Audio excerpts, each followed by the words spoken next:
Hello friends, ഇന്നലെയായിരുന്നു എൻ്റെ OMSP exam. എൻ്റെ എക്സാമിനെ പറ്റി പറയുകയാണെന്നുണ്ടെങ്കിൽ ഭയങ്കര അടിപൊളിയായിരുന്നു. ഭയങ്കര സിമ്പിൾ ആൻഡ് ഈസി ആയിരുന്നു.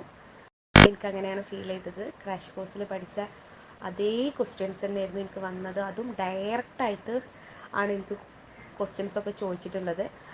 പിന്നെ അതുപോലെ തന്നെ എനിക്ക് അറിയാത്തതായിട്ടൊരു ഒരു മൂന്നോ നാലോ ക്വസ്റ്റ്യൻസ് മാത്രമേ ഉണ്ടായിട്ടുള്ളൂ. പക്ഷെ അത് കംപ്ലീറ്റ്ലി അറിയൂല എന്നും പറയാൻ പറ്റില്ല. കാരണം ആ ക്വസ്റ്റ്യനിൽ പകുതി പോർഷന് നമുക്കറിയാം. ഇപ്പോൾ ഒരു 2 ഡ്രഗ് തന്നിക്കണമെന്നുണ്ടെങ്കിൽ ഒരു ഡ്രഗ് എന്താണെന്നുള്ളത് നമുക്കറിയാം. അപ്പോൾ അതുകൊണ്ട് തന്നെ നമുക്ക് ഈ ഓപ്ഷൻസ് 4 ഓപ്ഷൻസിൽ ഏതെങ്കിലുമൊക്കെ ഒന്ന് നമുക്ക് ചൂസ് ചെയ്യാം എന്നുള്ള ഒരു രീതി നമുക്ക് വരും. അപ്പോൾ അത്തരത്തിലുള്ള ഒരു ക്വസ്റ്റ്യൻസ് ആയിരുന്നു എനിക്ക്. അപ്പോൾ ഒരുപാട് പേര് എക്സാം എഴുതിയിട്ടുണ്ട്, ഒരുപാട് പേര് പറഞ്ഞിട്ടുണ്ട് ഭയങ്കര ടഫാണ്, ഭയങ്കര ട്രിക്കി ക്വസ്റ്റ്യൻസ് ആണ്, ഒരുപാട് തവണ വായിച്ചാലേ നമുക്ക് ക്വസ്റ്റ്യൻ എന്താണെന്ന് വരെ മനസ്സിലാവുള്ളൂ, പിന്നെ ഓപ്ഷൻസൊക്കെ ഭയങ്കര കൺഫ്യൂസിങ് ആണെന്നൊക്കെ ഒരുപാട് പേര് എക്സാം എഴുതിയിട്ട് അങ്ങനത്തെ കുറേ റിപ്ലൈസൊക്കെ കിട്ടിയിട്ടുണ്ട്. പക്ഷേ ചിലപ്പോൾ അവർക്ക് അങ്ങനെ ആവുമായിരിക്കും ചോദിച്ചിട്ടുണ്ടാവുക. എന്തോ എനിക്ക് ഡയറക്റ്റായിട്ട് ആ ക്വസ്റ്റ്യൻ വന്നിട്ടുണ്ട്. ഭയങ്കര ടെൻഷനായിട്ടാണ് ഞാൻ എക്സാം ഹാളിൽ കയറിയിരിക്കുന്നത്. പക്ഷേ എക്സാം ഹാളിൽ നിന്ന് വരുമ്പോൾ എനിക്ക് ഉറപ്പായിരുന്നു ഞാൻ എന്തായാലും പാസ്സാവും എന്നുള്ളത്. എനിക്ക് ഉറപ്പായിരുന്നു. പിന്നെ കാൽക്കുലേഷൻ പോർഷൻസ് ഒക്കെ എന്ന് പറഞ്ഞാൽ ഭയങ്കരമായിട്ട് കാൽക്കുലേഷൻ ചോദിക്കുക അങ്ങനെയൊന്നുമില്ല. ഡയറക്റ്റായിട്ട് ഇക്വേഷൻസ് വെച്ചിട്ട് കാൽക്കുലേറ്റ് ചെയ്യാനുള്ള കുറച്ച് ക്വസ്റ്റ്യൻസ് വന്നിട്ടുണ്ട്.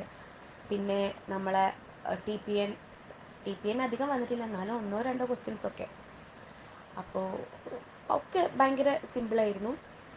നമ്മൾ എങ്ങനെയെങ്കിലുമൊക്കെ നമ്മൾ ആൻസറിലേക്ക് എത്തും കാൽക്കുലേഷൻ ചെയ്ത് കഴിഞ്ഞിട്ടുണ്ടെങ്കിൽ.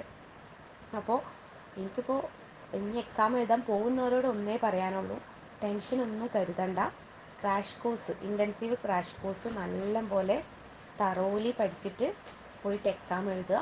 പിന്നെ വെറും ക്വസ്റ്റ്യൻസ് വായിക്കുക, ഓപ്ഷൻസ് കാണാതെ പഠിക്കുക, അങ്ങനത്തെ ആ ഒരു പ്രവണത ഒക്കെ മാറ്റി വെച്ചിട്ട് ക്വസ്റ്റ്യൻസ് നന്നായിട്ട് വായിച്ച് മനസ്സിലാക്കിയിട്ട് 4 ഓപ്ഷൻ തന്നിക്കുന്നുണ്ടെങ്കിൽ എന്തുകൊണ്ടാണ് നമ്മളൊന്ന് സെലക്ട് ചെയ്തത് എന്നുള്ളത് മനസ്സിലാക്കുക.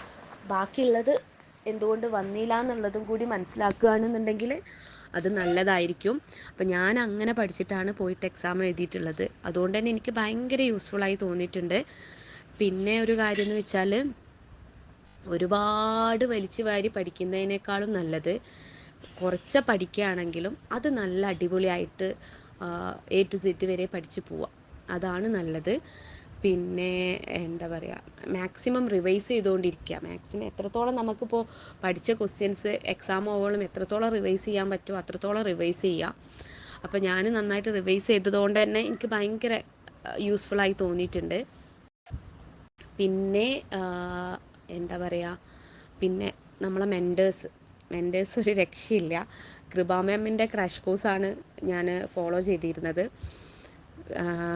മാം തന്നെയായിരുന്നു എൻ്റെ മെൻറ്ററും. അപ്പോൾ ഭയങ്കര ഹെൽപ്ഫുള്ളാണ്. നട്ടപ്പാതിരക്ക് വരെ വിളിച്ച് ശല്യം ചെയ്തിട്ടുണ്ട്. പിന്നെ മാം പെട്ടെന്ന് മാറി റിസ്വാന മാം വന്നു. റിസ്വാന മാം ജോയിൻ ചെയ്ത അന്നാന്ന് തോന്നുന്നു, എനിക്കറിയില്ല. കൃപ മാം എന്നോട് പറഞ്ഞു ഇനി മുതൽ മെൻറ്റർ റിസ്വാന മാം ആണെന്ന് പറഞ്ഞു. നമ്പർ തന്നതേ ഓർമ്മയുള്ളൂ. പിന്നീട് ഫുള്ള് ക്വസ്റ്റ്യൻസ് അങ്ങോട്ടേക്ക് ഞാൻ സെൻഡ് ചെയ്യലായിരുന്നു, എന്താ മാം ആൻസർ എന്ന് പറഞ്ഞിട്ട്. മിസ്സിനെ ഞാൻ നന്നായിട്ട് പ്രഷറാക്കിയിട്ടുണ്ട്. പക്ഷേ അവരൊക്കെ ഭയങ്കര ഹെൽപ്പ് ചെയ്തിട്ടുണ്ട്. എക്സാമിൻ്റെ തലേന്ന് വരെ എനിക്ക് കുറേ കാര്യങ്ങൾ ക്ലിയർ ചെയ്ത് തന്നിട്ടുണ്ട്. പിന്നെ ആൻഡോ സാറാണെങ്കിലും എക്സാമിൻ്റെ തലേന്നൊക്കെ കുറേ ക്വസ്റ്റ്യൻസൊക്കെ മനസ്സിലാവാത്തൊക്കെ ക്ലിയർ ചെയ്ത് തന്നിട്ടുണ്ട്. പിന്നെ അതേമാതിരി ആദി, റാഷി, ഇവരൊക്കെ എന്താ പറയുക, ജസ്റ്റ് കൈ തട്ടി മെസ്സേജ് അയച്ചാൽ പോലും അവർ പറയും, എന്താ ഷഹാൻ, എന്താ പ്രോബ്ലം, എന്തെങ്കിലും ടെക്നിക്കൽ ഇഷ്യൂ ഉണ്ടോ, വർക്ക് ആവുന്നില്ലേ എന്നൊക്കെ ചോദിച്ചിട്ട് റിപ്ലൈ തരാറുണ്ട്. അപ്പോൾ അതൊക്കെ ഭയങ്കര അടിപൊളിയായി തോന്നി. മെഡ്വെഞ്ചർ ഗ്രൂപ്പിൽ ജോയിൻ ചെയ്തപ്പോൾ ഭയങ്കര അടിപൊളിയായി തോന്നി.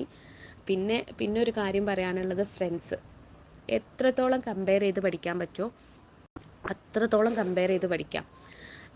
മാക്സിമം ഗ്രൂപ്പിൽ ആക്റ്റീവ് ആവുക. ഇപ്പം നമ്മൾ ഒരാൾക്ക് പറഞ്ഞു കൊടുക്കുകയാണെങ്കിലും ഒരാളിൽ നിന്ന് നമ്മളിപ്പോൾ പഠിക്കുകയാണെങ്കിലും അത് അത് രണ്ട് കൂട്ടർക്കും യൂസ്ഫുൾ ആയിട്ടുള്ളൊരു കാര്യമാണ്.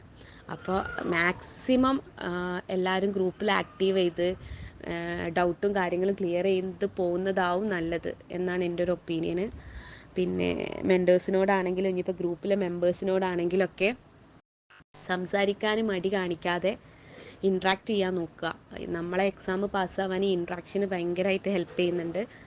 അപ്പോൾ അതൊക്കെ ഫോളോ ചെയ്ത് പോവുക. എക്സാമിനെ പറ്റിയിട്ട് ആരും ടെൻഷൻ അടിക്കേണ്ട. ക്രാഷ് കോഴ്സ് പഠിച്ചാൽ എക്സാം പാസ്സാവുന്നതേ ഉള്ളൂ. അപ്പോൾ കൂളായി പോയി എക്സാം എഴുതി വരിക. ഇൻഷാ അല്ലാ, wish you all the best.